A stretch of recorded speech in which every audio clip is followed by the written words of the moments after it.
Imagine standing at the edge of a cliff, looking out at the vast horizon ahead. You can see the possibility of something greater, something better. Yet fear, doubt, or old beliefs keep you frozen in place.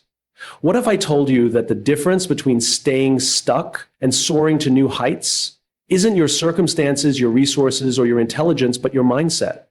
Today, I want to share with you how changing your mindset can change your life. Not in some abstract philosophical way, but in a real, tangible way that can shift the course of your future. There are 5 key shifts in mindset that, if embraced, can transform not only how you think, but how you live. There is something remarkable about the human mind. It is not just a tool for thinking, but a force that determines how we perceive the world, how we react to challenges, and ultimately, how far we go in life. The difference between those who stagnate and those who achieve extraordinary success is not talent, intelligence, or even opportunity. It is mindset. We have been led to believe that our abilities are set in stone, that we are either good at something or we're not, that we either have talent or we don't. But what if that belief is the very thing holding us back? What if success has nothing to do with inherent ability and everything to do with how we approach failure, challenge, and growth? Dr. Carol Dweck's research on fixed and growth mindsets reveals a fundamental truth. The way we think about our potential dictates what we become. Think about a child learning to walk. When they take their first wobbly steps and fall, do they sit on the floor defeated, saying, "I guess I'm just not meant to be a walker"? Of course not. They get up, try again, fall again, and keep pushing forward, unaware that failure is even an option. And eventually they walk, they run, they leap. But somewhere along the way, we learn to fear failure. We start believing that setbacks define us, that mistakes mean we are not good enough, that rejection is proof we are incapable. We adopt a fixed mindset, boxing ourselves into the limitations we have convinced ourselves are real. Michael Jordan, one of the greatest basketball players of all time, was cut from his high school team. He could have seen that as a sign that he wasn't talented enough. He could have given up, but he didn't. He used that moment not as a reason to stop, but as fuel to grow. He worked harder, he trained longer, he pushed himself beyond the limits that others had placed on him. And in doing so, he didn't just become a better player, he became legendary. The question isn't whether we can achieve greatness. The question is whether we are willing to see failure not as a verdict on our worth, but as a stepping stone toward our goals. When we believe that our abilities can be developed, we stop seeing effort as a burden and start seeing it as the price of admission to success. Challenges become exciting rather than daunting. Obstacles transform into opportunities. Think about the people you admire, the entrepreneurs, the artists, the athletes, the leaders. None of them got to where they are because it was easy. They got there because they faced challenges head on. They understood that growth is uncomfortable, that progress is messy, that success is built on a foundation of failures. The world doesn't reward those who never fall. It rewards those who rise every time they do. But it's not just about success. A growth mindset changes the way we experience life. It shifts our perspective from one of fear to one of possibility. When we believe that we can grow, we stop avoiding challenges. We stop shying away from things that seem difficult. We stop saying, "I can't," and start asking, "How can I?" There is power in reframing the way we see struggle. The most transformative experiences in life are rarely the easy ones. Growth happens in the discomfort, in the setbacks, in the moments when we are stretched beyond what we thought possible. The moment we embrace this truth, we step into a world where our potential is limitless. Imagine walking into a dark cave with only a small lantern. Your vision is limited. You can see just a few steps ahead, and beyond that, nothing but darkness. Fear tells you to turn back, but growth mindset tells you something else. Keep moving. Because as you take each step, the lantern moves with you, revealing more of the path. And the more you walk, the clearer the journey becomes. This is how growth works. You don't need to have all the answers. You just need to take the next step. Some of the greatest innovations in history came from people who refused to accept limitations. Thomas Edison failed over 1,000 times before he created a working light bulb. When asked about his failures, he simply said he didn't fail. He found 1,000 ways. That is the mindset of possibility. That is the mindset that changes the world. What would happen if we all embraced that mindset? What if, instead of avoiding failure, we pursued it as proof that we are learning? What if, instead of backing down from challenges, we leaned into them with curiosity and determination? What if we stopped defining ourselves by our limitations and started defining ourselves by our ability to grow beyond them. There is no finish line to growth, no point at which we arrive and say, this is it, I have reached my potential. Growth is a lifelong process, a choice we make every single day. And the beauty of it is that it's available to all of us. The only thing standing between where we are and where we want to be is the belief that we can get there. The greatest gift we can give ourselves is permission to be a work in progress, to celebrate our failures as proof that we are trying, to recognize that the struggle is not a sign of weakness, but a sign of growth. The next time you face a challenge, ask yourself, is this the end of the road, or is this the beginning of something greater? The answer is up to you. Too many of us are trapped in a mindset that convinces us there isn't enough to go around, not enough success, not enough wealth, not enough happiness. We are conditioned to believe that life is a zero-sum game, where for one person to win, another must lose. We compare ourselves to those around us, measuring our worth against others' achievements, their bank accounts, their opportunities, their relationships. And every time we do, we build the walls of limitation a little higher. But there is another way to see the world, a way that changes everything. Imagine a young girl born into extreme poverty, raised in an environment where the future seemed already written, where the idea of greatness belonged to others. It would have been easy for her to accept that success was not meant for her, to believe that only those born into privilege would rise. But she didn't. She chose to see the world not as a place of scarcity, but of boundless opportunity. She saw doors where others saw walls. She saw possibility where others saw dead ends. That choice, one single choice, changed the trajectory of her entire life. And because of that choice, she went on to touch millions. Most of us don't realize that we are making this choice every single day. Every time we let fear dictate our decisions, we are choosing scarcity. Every time we doubt that there is enough opportunity, enough love, enough success, we are reinforcing the belief that someone else's win is our loss. But when we shift our mindset, when we begin to see the world through the lens of abundance, everything changes. We stop competing and start creating. We stop fearing and start embracing. We stop looking at what we don't have and start focusing on what we can build. A scarcity mindset makes us cling. We cling to our jobs even when we're unfulfilled because we fear there won't be another opportunity. We hold on to toxic relationships believing this is as good as it gets. We hesitate to take risks, convinced that failure means the end. Scarcity makes us small. It makes us scared. It keeps us stuck.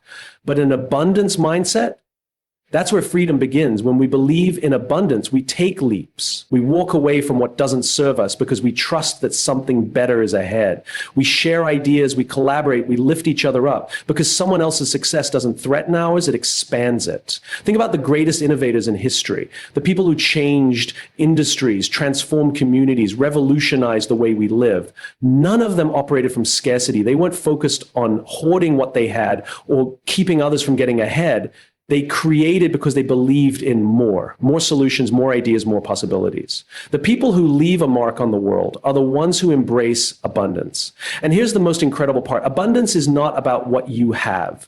It's not about how much money is in your bank account or how many resources you have access to. It's a mindset. It's the belief that whatever you need, whatever you seek, there is enough of it. Enough opportunities, enough time, enough success, enough love.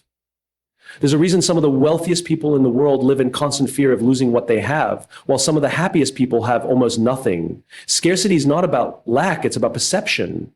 And perception is something we have the power to change. So how do we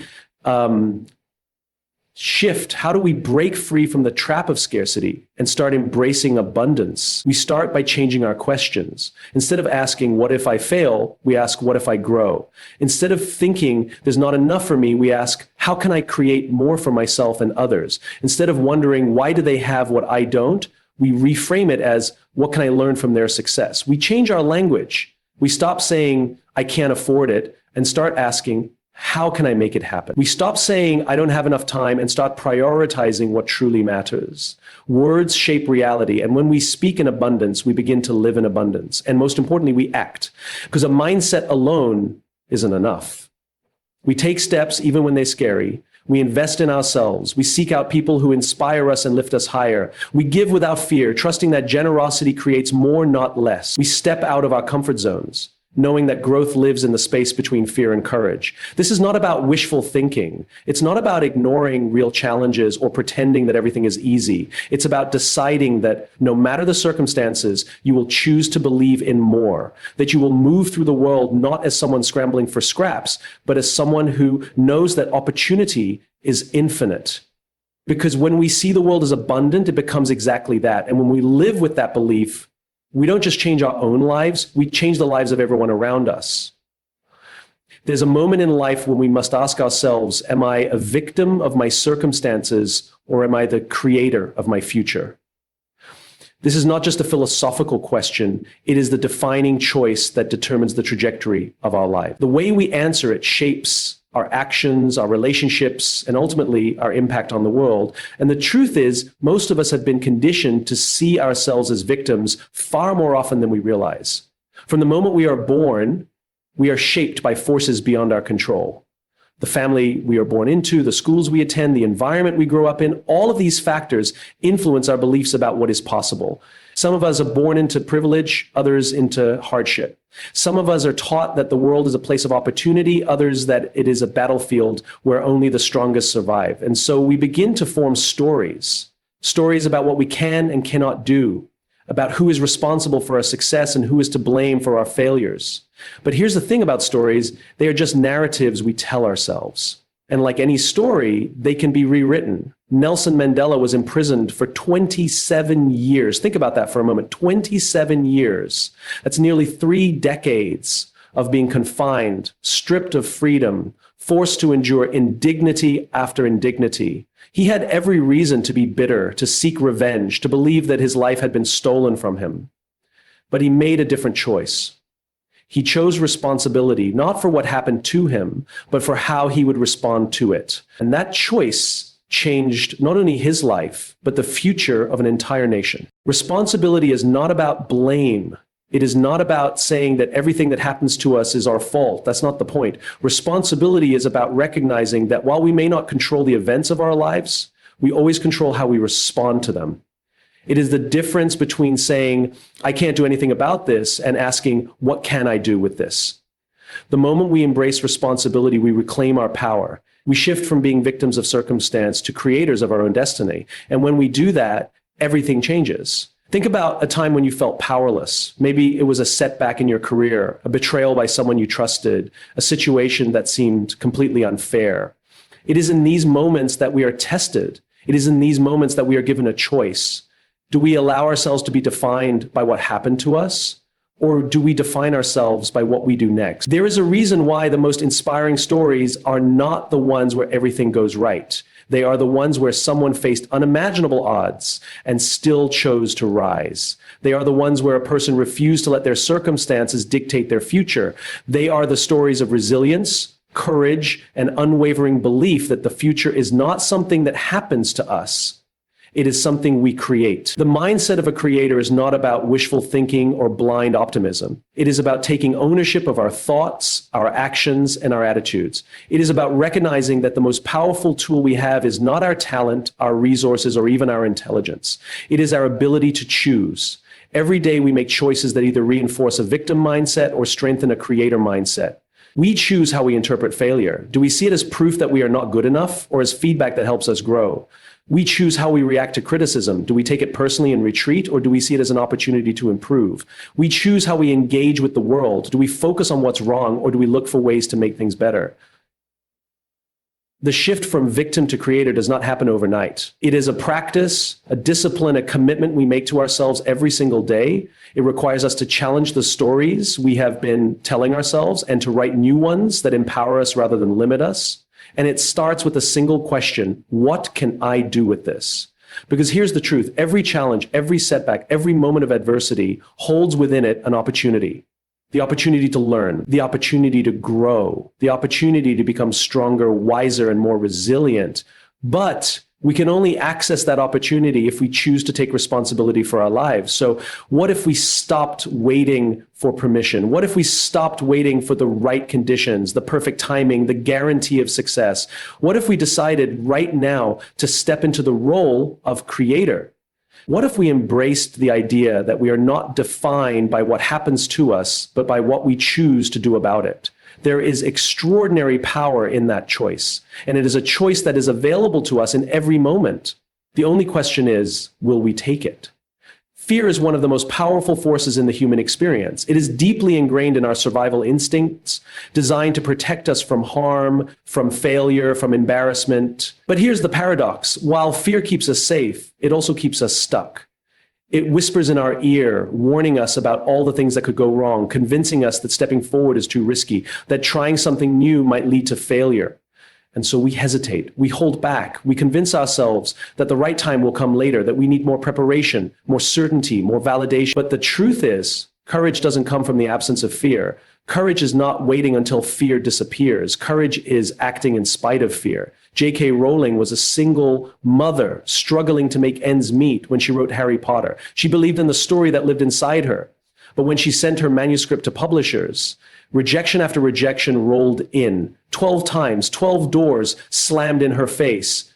12 moments when she could have told herself, maybe they're right, maybe I'm not good enough. But she didn't. She persisted. She kept going, not because she wasn't afraid, but because her belief in her dream was stronger than her fear of failure. And that made all the difference. Today, her books have sold over 500 million copies worldwide, not because she was fearless, but because she was courageous. Every one of us has our own version of that moment, the moment when doubt creeps in, the moment when the voices around us tell us to play it safe, the moment when we have every excuse to turn back, to stop, to settle. But the people who change the world, the ones we admire, the ones who inspire us, are not the ones who never felt fear. They are the ones who felt it and acted anyway. Think about a time when you hesitated, when you were at the edge of something great, but fear pulled you back. Maybe it was speaking up in a meeting. Maybe it was taking a chance on a new career. Maybe it was telling someone you loved them. We all have those moments, and too often we let them slip away. Why? Because fear is persuasive. It convinces us that we need more time, that we need more certainty, that we need someone to tell us it's going to work out. But here's the reality. Certainty never comes before action. It comes because of action. Courage is making a decision without knowing how it will end. Courage is taking the step before you see the whole staircase. And that's what makes it powerful. There's a reason we admire courageous people. It's not because they are superhuman. It's because they are just like us. They feel the same fear, the same doubt, the same uncertainty, but they refuse to let those emotions dictate their choices. They don't wait for fear to fade. They walk through it. They don't wait for permission. They give themselves permission. They don't let obstacles become excuses. They find a way forward. What if we all started thinking that way? What if instead of seeing fear as a stop sign, we saw it as a green light? What if we recognized fear not as a signal to retreat, but as a signal that we're moving in the right direction? Because here's the thing, the bigger the goal, the scarier it will feel. The more meaningful the work, the more resistance we will face. That's not a sign to turn back. That's a sign to push forward. The most successful people in the world are not the ones who never failed. They are the ones who failed and kept going. Oprah Winfrey was told she wasn't fit for television. Walt Disney was fired because he lacked imagination. Steven Spielberg was rejected from film school multiple times. Each of them had every reason to quit, every reason to believe the world was telling them they weren't good enough. But they didn't quit. They didn't accept fear as the final answer. They use it as fuel to move forward. And because they did, they changed the world. Imagine for a moment that fear wasn't in control of your decisions. Imagine that instead of asking, what if I fail, you started asking, what if I succeed? Imagine that instead of thinking about what could go wrong, you focused on what could go right. How different would your life be? How many more chances would you take? How many more dreams would you chase? Because the truth is, the only difference between those who achieve greatness and those who don't isn't talent, isn't luck, isn't resources. It's the willingness to act in the face of fear. And this isn't just about personal success. This mindset has the power to change organizations, communities, even the world. Think about every great movement in history, every breakthrough, every innovation. None of them happened because people were fearless. They happened because people were courageous. They happened because people saw the risk, felt the fear, and acted anyway. Martin Luther King Jr. wasn't fearless. He was courageous. Nelson Mandela wasn't fearless. He was courageous. Malala Yousafzai wasn't fearless. She was courageous. They all felt fear, but they didn't let fear make their decisions for them. So here's the challenge. The next time you feel afraid, the next time doubt creeps in, the next time you want to play it safe, ask yourself, what would I do if I weren't afraid? And then do that. Because that is where your greatness lives. That is where your potential is unlocked. That is where you become the person you were meant to be, not in the absence of fear, but in the presence of it. And when you choose courage over fear, not only do you change your own life, you inspire everyone around you to do the same. Gratitude is more than just a feeling. It's a perspective, a way of seeing the world that transforms the ordinary into something extraordinary. It's the difference between feeling burdened and feeling blessed. It's the shift that takes us from seeing life as an obligation to seeing it as an opportunity. When we move from I have to I get to, we unlock a completely different way of experiencing the world. Think about a time when you felt overwhelmed by responsibility. Maybe it was the endless to-do list at work, the chores piling up at home, or the commitments that seem to stretch beyond your capacity. We've all been there. The weight of it all can feel like a burden, something that drags us down and makes every step feel heavy. But what if we could change that feeling? Not by changing the circumstances, but by changing the way we see them. Consider Nick Vujicic, a man born without arms or legs. If anyone had reason to say, I have to, it was him. He could have looked at his life and seen only limitation. He could have asked, why me, and fallen into despair. But he chose a different path. Instead of focusing on what he lacked, he focused on what he had. An incredible mind, a powerful voice, and an ability to inspire. He didn't have to live his life as a symbol of resilience. He got to. He got to travel the world, sharing his story, touching lives, and proving that fulfillment isn't about what we're given, but how we use it. That's the power of gratitude. It changes our relationship with reality. It doesn't ignore challenges, it reframes them. It turns obstacles into opportunities and transforms the mundane into something meaningful. The things we once complained about, we start to see as privileges. The responsibilities that weighed us down become reminders of the incredible lives we get to live. Think about your own life. Think about the things you tell yourself you have to do. I have to wake up early for work. I have to take care of my kids. I have to go to the gym. But what if we change just one word? I get to wake up early for work. Means you have a job, a purpose, a chance to contribute. I get to take care of my kids means you have people who love and need you. I get to go to the gym means you have a body that moves, a body that allows you to grow strong. There are people in the world who would give anything for the things we take for granted. Someone who has lost their job would love to wake up early for work. Someone who has lost a loved one would give anything for one more responsibility tied to that person. Someone who is bedridden would cherish the ability to exercise. We often don't realize the true value of something until it's gone. But gratitude allows us to appreciate it now, in the moment, before it slips away. It teaches us to see the beauty in what we already have. It doesn't require us to change our lives. It asks us to change our lens. And when we do, we begin to see that everything we once thought was an obligation is actually a gift. The most powerful leaders, the ones who inspire, the ones who truly change the world, don't approach life from a place of entitlement.